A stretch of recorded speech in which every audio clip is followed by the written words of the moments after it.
Good morning and welcome to the Harold King Hour. Let's jump right in. Today I wanted to talk about the legacy of Donald Trump, and you might find it weird we're talking about this halfway through his presidency. Let's be honest, there's been some serious things that have been going on. And no, I'm not talking about Russia. I don't necessarily think that's going to be as big of a reminder of his presidency as some of the other things he's done. When you go through the personal issues that President Trump has gone through, more than the Access Hollywood bus or the Stormy Daniels situation, what people are going to remember is how he left America after he steps out of office. I mean, let's compare that to his predecessor. Barack Obama, he did a lot of things, right? He completely updated the way the United States waged war. He copied guerrilla-style campaigns from Al-Qaeda and ISIS. Instead of using ground troops as much, he started leaning towards using special forces, drones, and air support. Kind of eliminating the boots-on-the-ground approach that had been the modus operandi for the United States military history. That's who Obama was. But a lot of times, Obama will be remembered for his inaction, Benghazi, Libya, and that might be propagated by Republican lawmakers who've been kind of pushing the issue. But more than that, it's his defining traits because that's when things happened. So let's go back to Trump, and I don't really want to talk about Russia or his personal life because I think that's largely irrelevant in how he leaves his country. Two biggest things that are going on for Donald Trump will be the way he handles Iran and the way he handles Korea. And because of that, I think those things are going to be viewed very negatively after his presidency. Now, what do I mean by that? So in 2015, the world powers, if you want to call them that, agreed to the Iran nuclear deal. It's known as the Joint Comprehensive Plan of Action. It was a huge agreement that curbed Iran's nuclear ambitions. It almost eliminated all viable nuclear material, limiting it to so much that you could not develop a bomb. It limited the amount of centrifuges. It opened Iran up to inspections. It did a lot of things that were very helpful to making sure that Iran was not going to proliferate and become a nuclear power. It was probably Obama's biggest accomplishment. In turn, what Iran received was relief from sanctions that had been dragging its country down. And the way sanctions work is governments don't allow you to buy things from them. Governments won't purchase certain things, and certain people are blacklisted. And it hurts the economy because money doesn't move around. Money gets stagnant or it gets frozen overseas.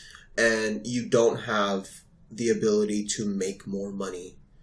It's unfortunate, but it happened. But when Obama had spearheaded that Joint Comprehensive Plan of Action, it allowed Iran to kind of re-enter the international market and kind of allow them to buy back into being an international player, which has plenty of awesome benefits, because when you're part of a group, you're less incentivized to rock the boat.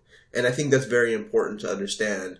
Rocking the boat is, in Iran's case, supporting terrorist groups that hurt the West. And while they did some silliness with Israel, they had largely curbed their ambitions to help Lebanon, to help the forces they had in Lebanon kind of work against Israel. So this is really cool, and Trump comes to office and decides to unilaterally back out of the deal. Now, as a businessman, I think when you're coming in as a CEO, you're allowed to do certain things with the company. You're allowed to move the company in the direction you want. You're allowed to make deals that help you and help you become the best company you can. Unfortunately, when you're a country, there has to be different considerations taken into place. Traditionally, the United States has been the vanguard of international peace. The United States has, in the 70 years-ish since World War II, has been the leader of the free world. We hear that over and over and over again. What does that mean? Part of it has to do with military supremacy, right? That is true. The United States has and will have, before and after Trump's administration, the strongest military in the world. There's nothing he's going to be able to do that's going to jeopardize that. But what he is doing is he's ruining the reputation of America. Instead of allowing our reputation and role in the world stage to grow, he's greatly diminishing it. First, by stepping back on the nuclear deal. And I honestly think that when any group tries to come to the table, the negotiator has to be able to be not only unbiased and working for both sides, but the negotiator also has to be able to be firm in holding up the deal that's been made. Imagine a treaty for war that both sides have died for, and they come up with an agreement that's going to help both of them be successful going into the future, and it's been brokered by whoever, right? Switzerland is someone who brokers a lot of peace treaties. And all of a sudden, they say, I don't think that's a good idea. I think you made a bad deal. I think I'm going to step back on it. That's very problematic on the international level because it tells you you're not an honest actor. How do I know this? Because today, right? Today itself, Donald Trump canceled a summit meeting in Singapore with Kim Jong-un. Now, that's very, very, very strange and very unprofessional in very many ways. For one, Donald Trump had been touting that he was part of this great legacy building that was going to get rid of all the problems the United States had. That was kind of his platform coming in. Yes, he was going to drain the swamp, build a wall, blah, blah, blah. But more than that, he was going to make great deals. That's why people wanted Donald Trump. He's a businessman. He can do this. He's smart. And I agree he's a smart person. I agree. But at the same time, I don't agree that he has the best interests in the long-term development of the United States. So what happened was, earlier in May, Kim Jong-un decided to show a sign of good faith towards this upcoming deal and this upcoming meeting that was supposed to happen in Singapore by releasing 3 hostages they had had forever. So in doing so, what Korea was signaling was, we're willing to sit down with you. We're willing to make something happen. For whatever reason, we're coming to the table. I think it partly had to do with the declining economy that's never really been the same since the Korean War. You see the difference between South Korea and North Korea, where South Korea is part of the international market. They're able to benefit from trade and working with Western countries. And you see North Korea kind of on an island. Yes, they work with China. China kind of subsidizes living for Korea. But at the end of the day, Korea is on its own. They really don't have anyone to call when things happen. If it's going to be something that's going to threaten the sovereignty of China, and by that I mean China uses North Korea as kind of a buffer between the Western world, because if they did not have North Korea, South Korea would literally be on its southeast border. And that's a problem. So because of that, what happens is you have a country who's generally very isolated. Their relations with Russia are okay. They're not the greatest. Russia really hasn't been the same since the fall of the Soviet Union. They're not as concerned for their kind of satellite states that had existed before. They'll offer aid when they can. I know there's tons of old Soviet weapons running around in Korea. But for the most part, they're not going to bend over backwards to help. Sure, they'll veto things that come up in the UN. That's going to be detrimental because they also use Korea as a buffer, but not in the same way China does. Russia uses Korea as a buffer for a lot of the military actions they take because they're seen as one of the few countries that can corral Korea along with China. So they're kind of left alone to do kind of what they want if they make sure Korea doesn't do anything too crazy. It's kind of an unspoken agreement that's been going on. But in reality, what happened is the state of life for Koreans has declined tremendously over the last few decades. Even more so after Kim Jong-un took power. And that's unfortunately brought Korea to the B side of the negotiating table. Whenever you negotiate, you have an A side and a B side. If you think about it like a fight, you have the heavyweight and like the champion who's going to be the A side. They're going to be the one who draws the crowd for the most part and the one who's been established. Then you have the B side, the up and coming person who's trying to do better, trying to survive, trying to make a name for themselves. And that's the B side. And in the situation, obviously the United States has been the A side since the end of World War II. And now Korea kind of entered this negotiating as the B side. And the reason why, for the most part, this works is your word. Your word is very important in international matters. Because if your word can't be trusted, what can you trust? And at this point, already twice on a huge stage, and other times on smaller stages, you see that the word of Donald Trump has no meaning. And you see that there is no ability for people to trust him. Now, when you look on an international stage, Kim Jong-un and all of these other people who would seek to negotiate with the United States now don't want to. Or even if they kind of have to, are unable to trust that the United States will do the right thing when it comes to the negotiating table. I think that going on in the future, this has more of an impact than today. Yes, the meeting was canceled, and it's probably not going to be made as huge of a deal as it really is in the media. But in reality, it's a tremendous deal. There is real things that are happening that are going to tarnish the United States' reputation for centuries to come.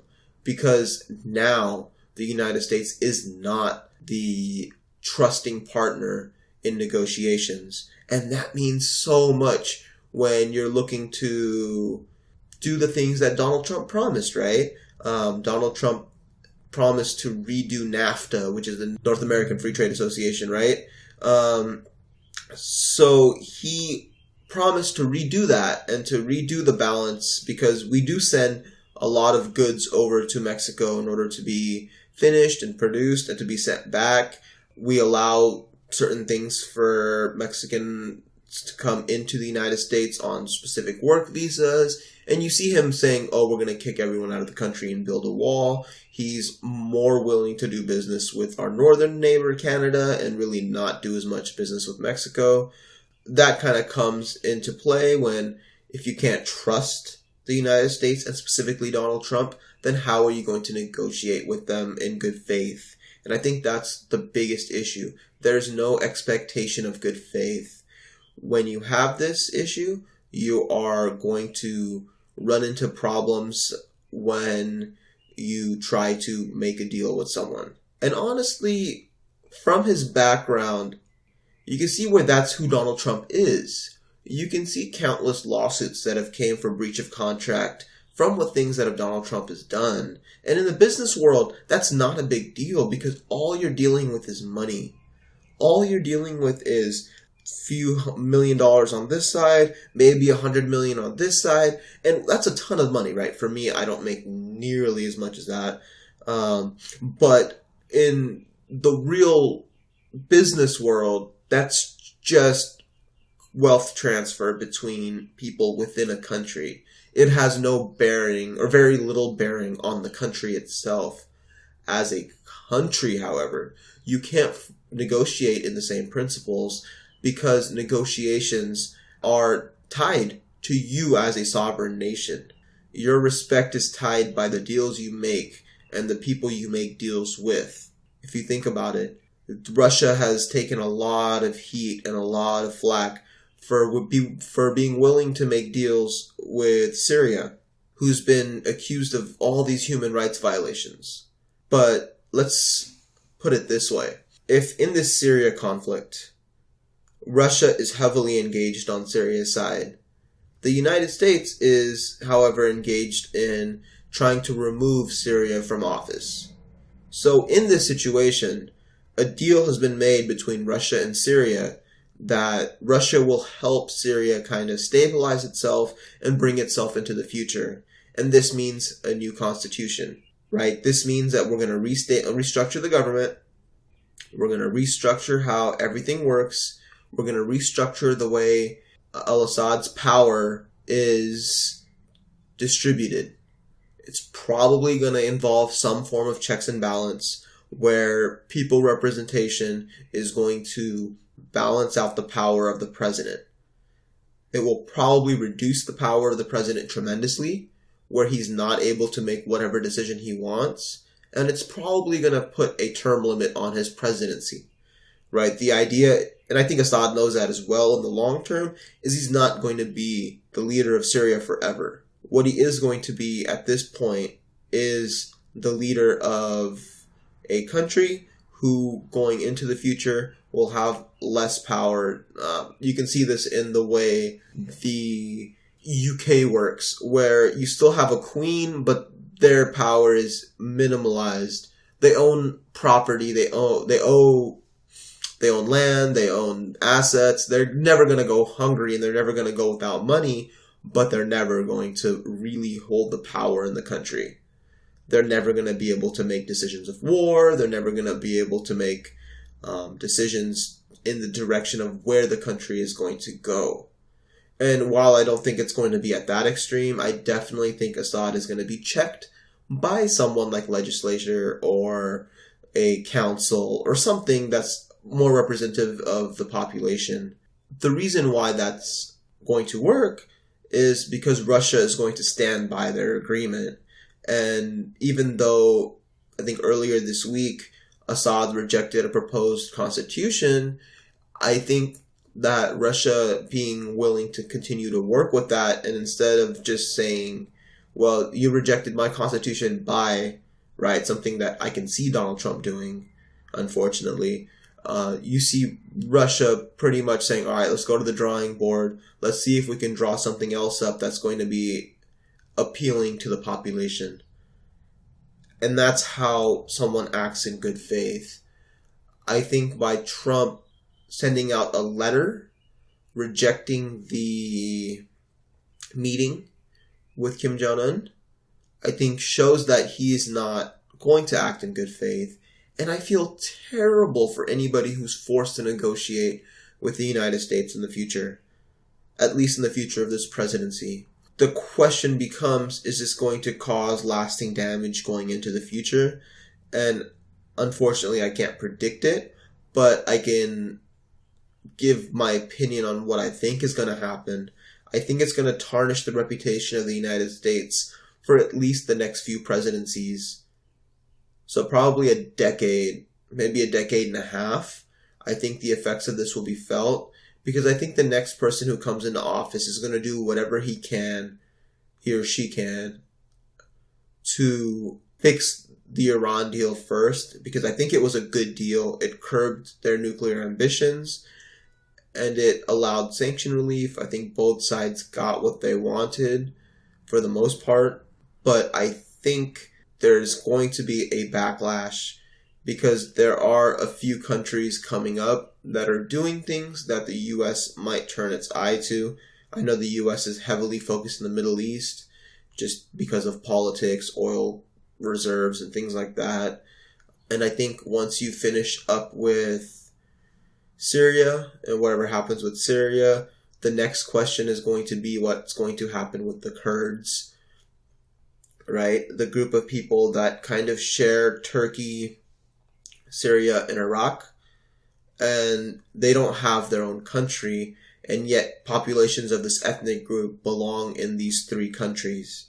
Do I think there's going to be a Kurdistan eventually? Yes, I do believe that there will be a nation that kind of emerges out of these three countries. Do I think it's going to be a hard sell? Yes, it's probably going to involve some form of armed combat. I think the United States and Syria as well, which is awesome that they agree on this. They don't necessarily want that. I think both of them have clumped the Kurdish fighters into these ISIS groups. I'm not saying ISIS doesn't exist. I'm not saying ISIS isn't a problem. I'm not saying ISIS shouldn't be eliminated. But I think some of the group that are classed as ISIS supporters are probably Kurdish fighters who are fighting for a homeland that have kind of been turned away, detained, or even fought against because they are looking for sovereignty. And that becomes an issue when you have an established state and you have these group of people that want their own state. A compromise in the next 5 to 10 years is probably going to grant autonomy to certain regions of Syria and Iraq. I know there's kind of that already going on, but to officially kind of grant that, I think when that happens, you're going to see a different type of response, because once you get that autonomy, I think you allow yourself to develop the infrastructure that down the road allows for country building. You're going to have your own police force, you're going to have your own populations, and once those populations start getting used to having their own space, when they do decide that they want their own country, which is probably going to happen in the next 20 years, that when that happens, then you already have a population that has kind of a sense of identity that this is Kurdistan and not these other countries. And when that happens, it's going to be interesting to see who's going to fight who and who's going to allow it.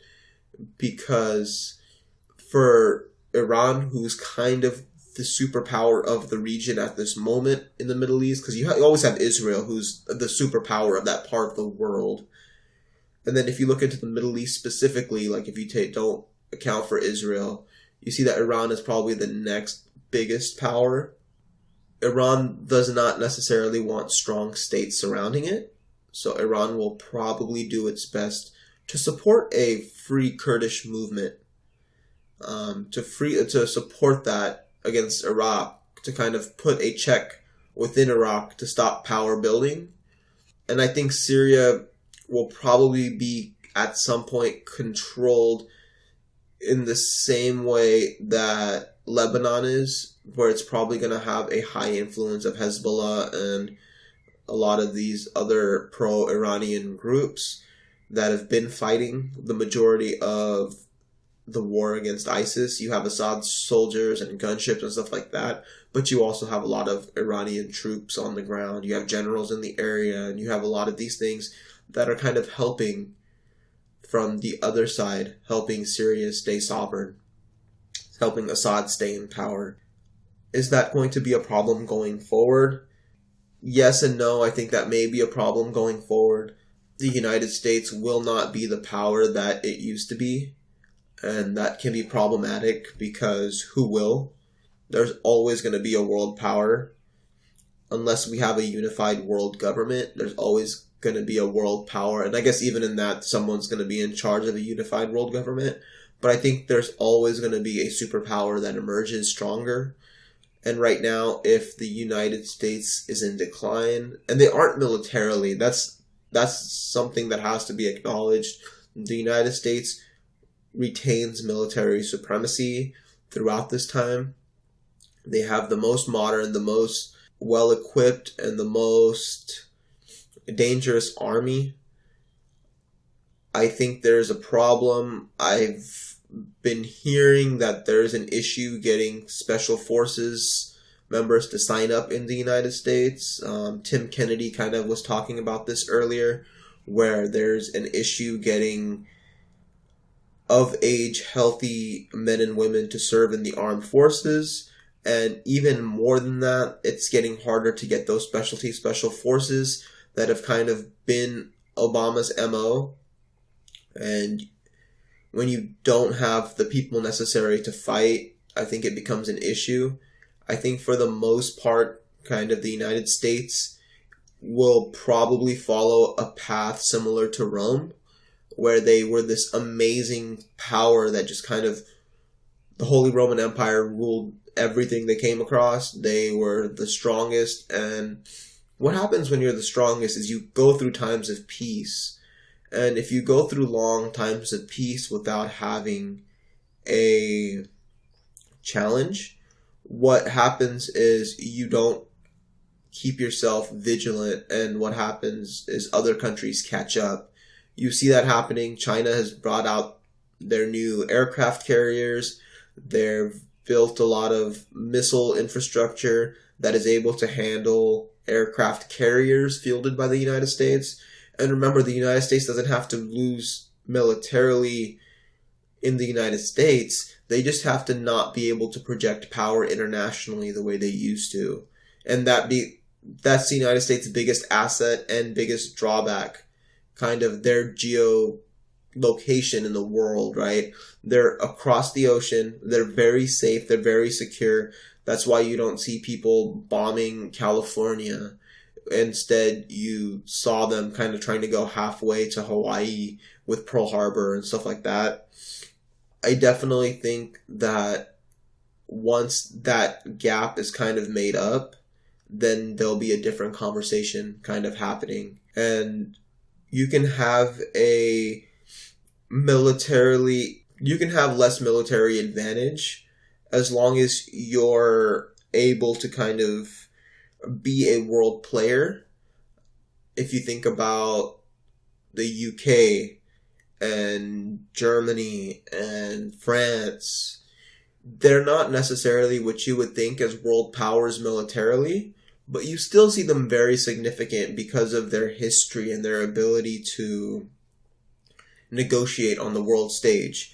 You see their economy is strong, and you see their countries more or less thriving, but you also see huge drawbacks.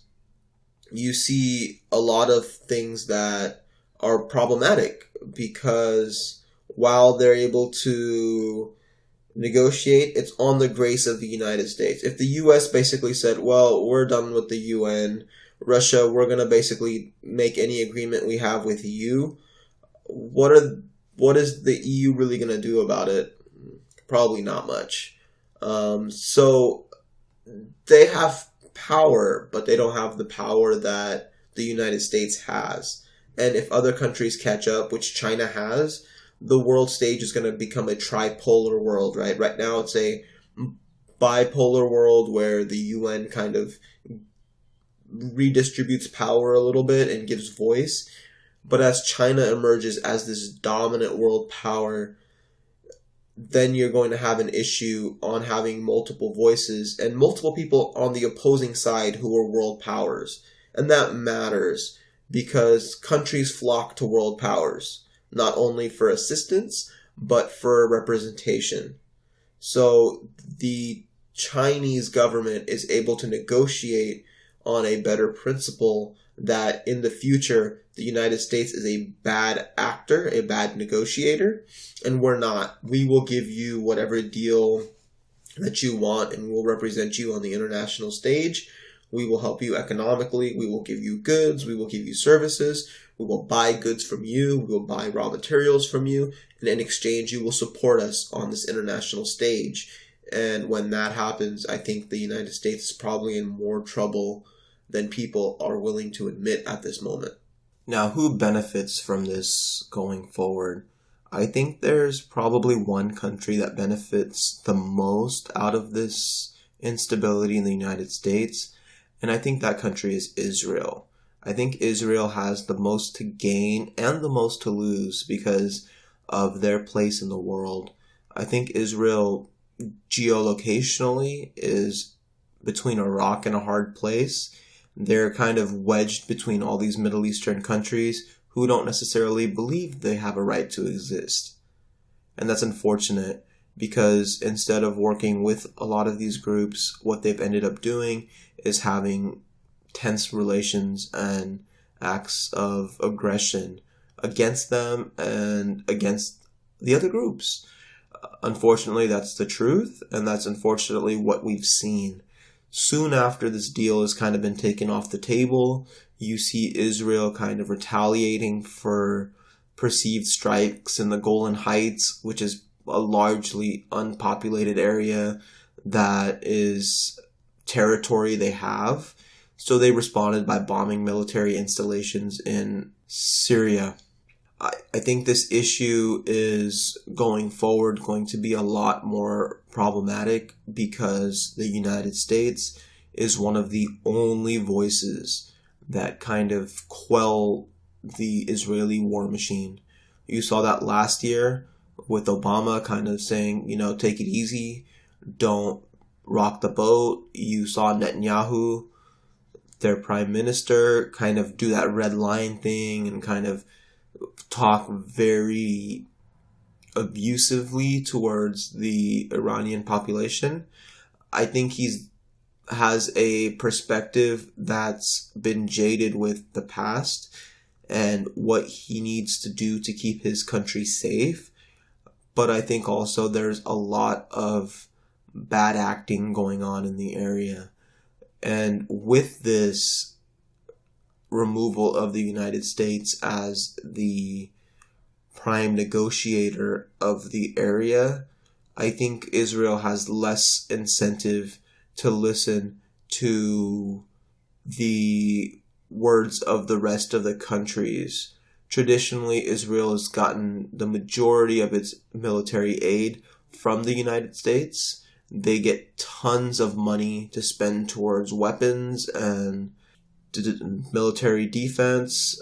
Their military weapons traditionally are U.S. weapons. They are the best. They even were the first country to use our brand new developed F-35 jet in combat, which is very interesting because kind of as a country that's sovereign and not part of the United States, they benefit in a way that is usually reserved for countries that, for their own country's defense.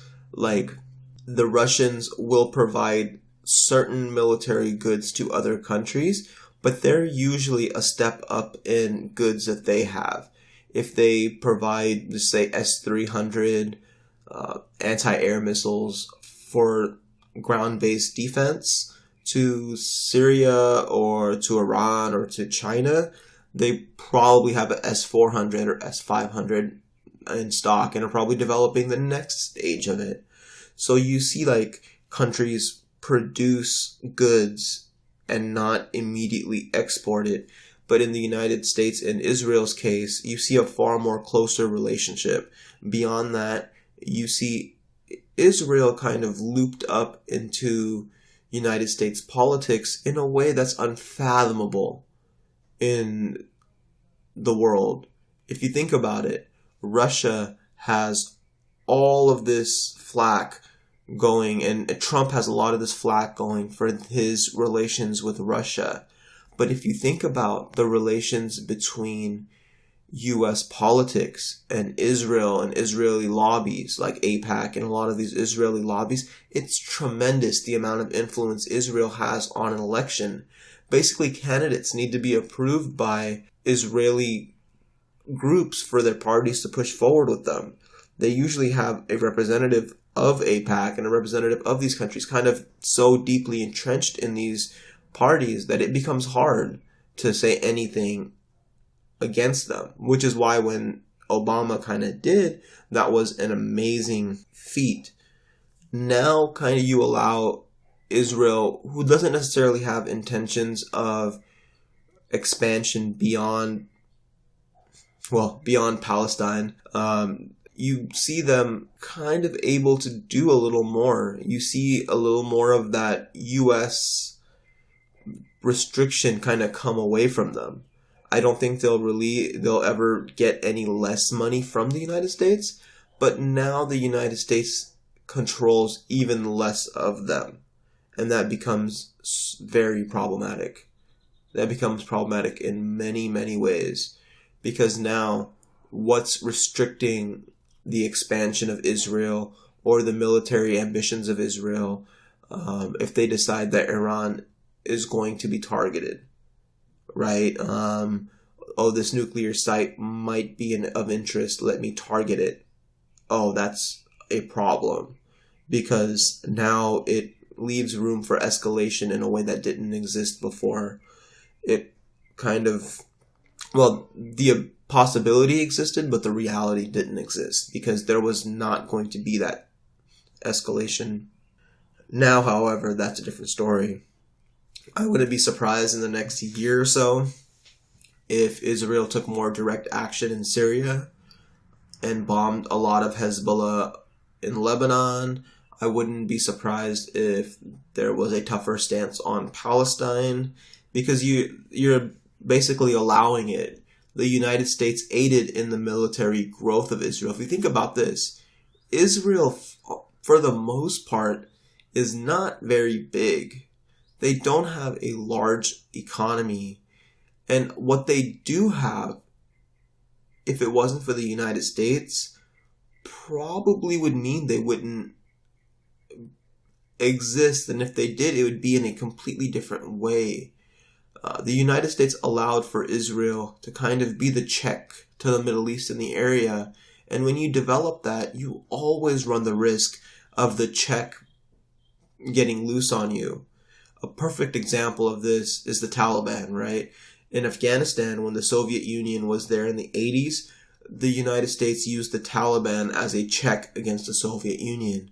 They knew this power was coming in from the north to try to take this area over and to try to turn Afghanistan into a communist country and a satellite state. But what you ended up seeing was the Taliban, while efficient against the Russians, the Soviet Union at the time, start to rise against the people who put them there.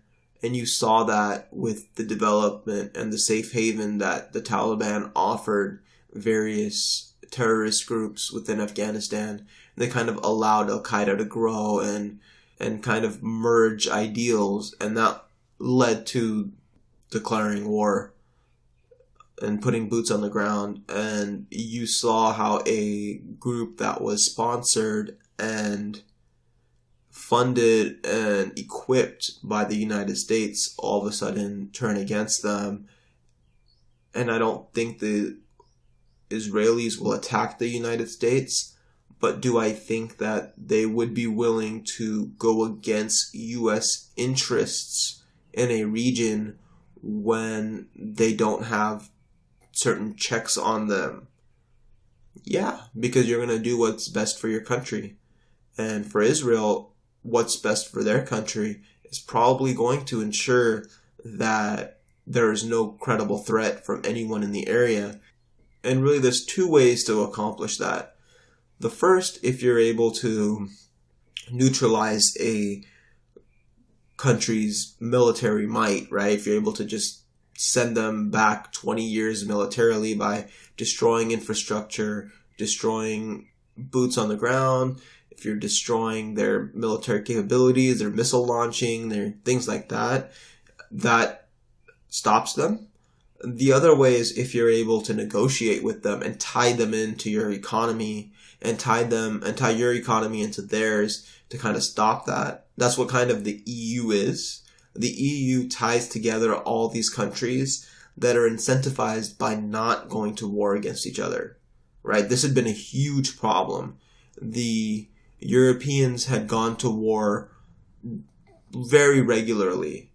If you look throughout history, the 1800s were just full of wars. And then you got World War I, which kind of was the big one.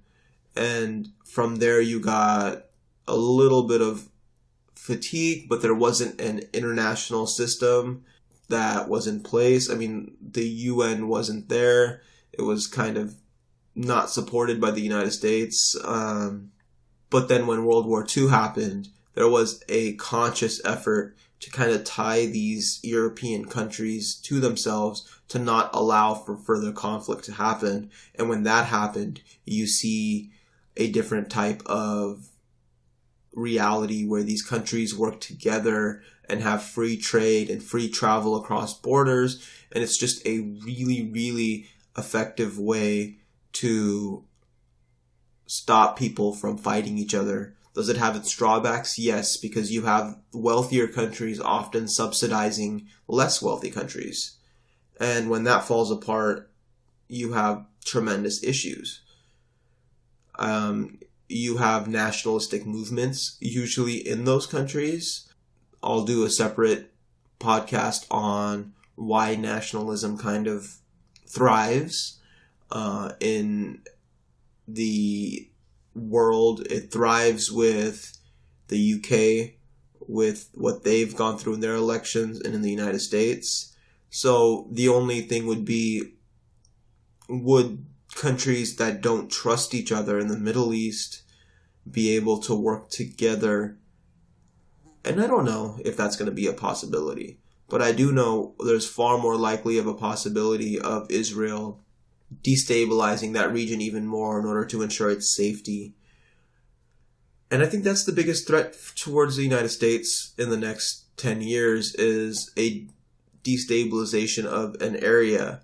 I don't think China is going to attack because, again, China is so intensively tied in to the world market that if they fight anybody, they hurt themselves. And that's very hard to do. That's very hard to sit there and sell your advisors and your councils and your government that we're going to go to war even though it's going to hurt.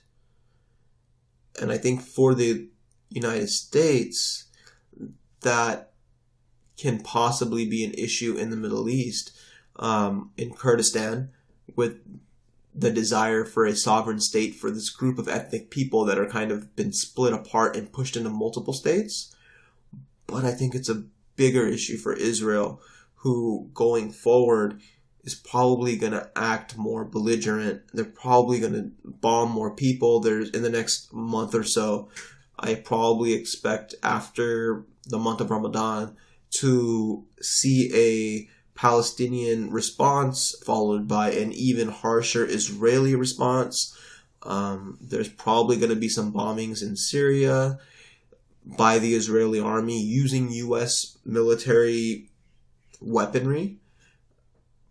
And I think that's very problematic. And I think that's going to hurt the future of the United States. And that all ties back into how Donald Trump's legacy, if it ended right now, if his presidency ended right now, his legacy will for sure be his unfortunate ability to turn a good faith actor in the United States that in large part abided by agreements made by previous administrations towards other countries, and how Trump turned that into bad faith negotiation. And just something as simple as canceling a meeting with Kim Jong-un after he did use something solid. He released 3 hostages before the meeting, right? Which was pretty cool. Like, I was like, okay, let me see. I think that Korea wants to step up in the world where they want a more global relationship instead of being so isolated. I think they want to globalize a little more and open up their borders, at least to South Korea, and be a little more unified. What I think is going to happen is the bad faith by the United States is probably going to be filled by someone else. I wouldn't be surprised if you see Russia take the United States' place as the world negotiator, and not necessarily the military world power, but the world power in terms of negotiations, state building, and constitution work. And you already see that in Syria. The United States, probably from Obama's policies, took a step back, and Russia stepped in and said, all right, we got this. We're going to fix this problem. And for the large part, they have. I know media kind of portrays it as it isn't happening, but for the large part, Assad still exists in power because of Russia and Iran. You can never forget what Iran has done by sending troops and advisors and generals to kind of help that become a reality. At the end of the day, I think in different ways, both Obama and Trump have eroded the United States supremacy in the world. And I think both of them have done it for different reasons. I think Trump is probably someone who stepped onto a national stage like too early. Similar in a way, like if you have a fighter who maybe has fought a little bit or is like hyped up, comes in and gets this like high level fighter to come at him. And then after he gets knocked out, people are like, oh yeah, that was a bad idea. That's Trump. Like, he probably should have ran for governor or some legislature or something before he went to president, because it's unfair to expect that he's going to just miraculously turn around the economy and turn around everything that's an issue without causing some other issues. And I think that's where we're at right now. There's been some mistakes made by Trump that have tarnished his legacy going forward. But at the end of the day, he's always going to say, hey, I was president. There's a chance he doesn't even run for re-election. And that's completely fine from his perspective, because he joins the most exclusive group that's ever existed. Right? Like, he's joined like the president of the United States, who's probably the most important person in the world when it comes to power. And for now, that's where that's at. And that was through the work of all these presidents that had come before him. But I wonder if that's still going to be true after him, because I have a strong suspicion that the Kremlin and Vladimir Putin are probably going to become the world power when it comes to voice.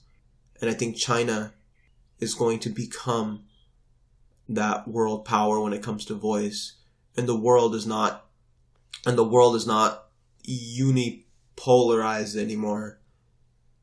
I think the advancements of the United States are being caught up by these other countries. And I think we're going to enter a tripolar world where it's going to get interesting. Because when you have more than one actor, when you have more than even two actors, that's when stuff gets interesting. Because everyone's going to always work in their best interest.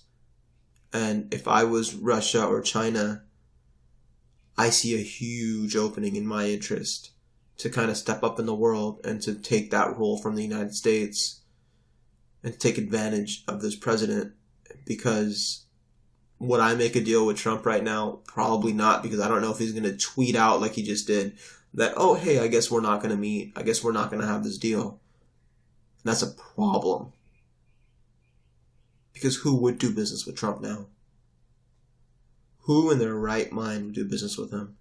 It's unfortunate. I don't think he's a bad person. Don't get me wrong. I don't think he's evil. But I don't think he's a good actor for a president. I don't think he's taken this country forward, which I think is the duty of someone who's leading it. If anything, I think he's probably put us back to pre-World War II levels of importance and power. We're right now economically the most powerful, militarily the most powerful, but at the end of the day, that's just money and guns. Your reputation is worth more than that, because when you sit down at a table, it's the threat of violence helps decisions happen. What really gets decisions done is believing that the people in power are going to do what they can to abide by the terms in the agreement. Imagine this, right? We all have cable. we all have, well, some of us have dish, some of us have subscriptions, right? We're paying a certain amount of money to receive a certain expectation, right? We expect to get these channels. Now imagine your favorite channel in the world is ESPN, and you're paying to get ESPN or CNN or whatever, BBC, doesn't matter. And all of a sudden they're just like, we're not going to have that anymore. You're still going to pay that money, right? But we're not going to give you that anymore. Or you're going to be like, what the heck? Let me find someone who will. And that is where Russia and China come in. They're going to be willing to work with the United States.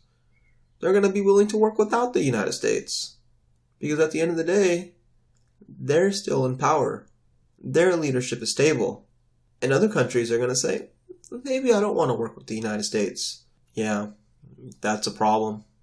So anyways, thank you for joining me with the Harold King Hour. I hope you enjoyed it. I'm going to put out that podcast on nationalism soon. Thank you for coming. If you like it, please subscribe. Thank you very much. Have a good day.